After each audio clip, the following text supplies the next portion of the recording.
বাংলাদেশের বাণিজ্যিক সিনেমায় একের পর এক আলোচিত ছবি উপহার দিয়েছেন। তার সিনেমা মানেই হলে দর্শক টানার শক্তিশালী গল্প আর তারকা নির্ভর উপস্থাপনা। তিনি ঢাকাই সিনেমার একজন সফল পরিচালক শিবলী সাদিক।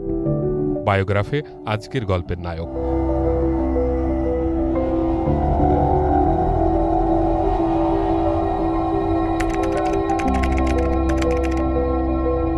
শিবলী সাদিক ১৯৪১ সালে ব্রিটিশ ভারতের নওগাঁয় জন্মগ্রহণ করেন।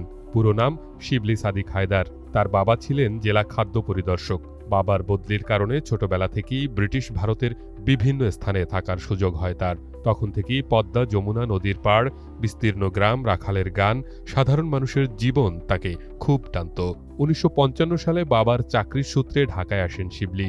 ভর্তি হন ঢাকা বিশ্ববিদ্যালয়ের চারুকলায় পড়ার সময় সিনেমার নায়ক হতে চাইতেন তিনি, কিন্তু এফডিসিতে ঢোকেন সেট ডিজাইনার হিসেবে। এরপর কিছু সিনেমায় শিল্প নির্দেশনার পর বনে যান ঢাকাই সিনেমার একজন সফলতম পরিচালক। মুক্তিযুদ্ধের পর শিবলী সাদিক পুরোদমে চলচ্চিত্র নির্মাণ শুরু করেন।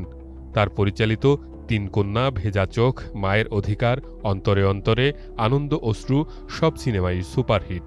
ভেজা চোখ সিনেমা টানা ৫ মাস দেশের প্রায় ২০০ সিনেমা হলে একসঙ্গে চলেছে। শিবলী সাদিক মোট ২২টি সিনেমা নির্মাণ করেছেন। প্রথম দুটি ছবি মোটামুটি ব্যবসা করলেও পরের সবকটি ছিল সুপারহিট।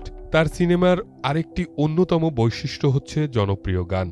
জীবনের গল্প আছে বাকি অল্প, তুমি আমার কত চেনা, কাল তো ছিলাম ভালো, আজ আমার কি হলো, পিঁপড়ায় খাইবে বড়লোকের ধন, তুমি মোর জীবনের ভাবনা, তেল গেলে ফুরাইয়া বাত্তি যায় নিভিয়া।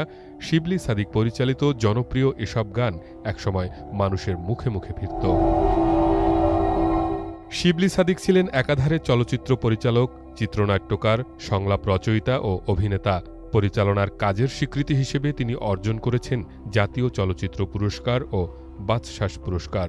২০১০ সালের ৭ জানুয়ারি ৬৭ বছর বয়সে পরপারে পাড়ি জমান এই গুণী পরিচালক। শিবলী সাদিক হয়তো আর্ট হাউস ঘরানার পরিচালক নন, কিন্তু বাংলাদেশি বাণিজ্যিক সিনেমাকে টিকিয়ে রাখার লড়াইয়ে তার ভূমিকা অস্বীকার করা যায় না। তিনি প্রমাণ করেছেন দর্শকদের সাথে সংযোগ থাকলে সিনেমা বাঁচে এবং সিনেমার বাজার বুঝতে পারাও একটি শিল্প।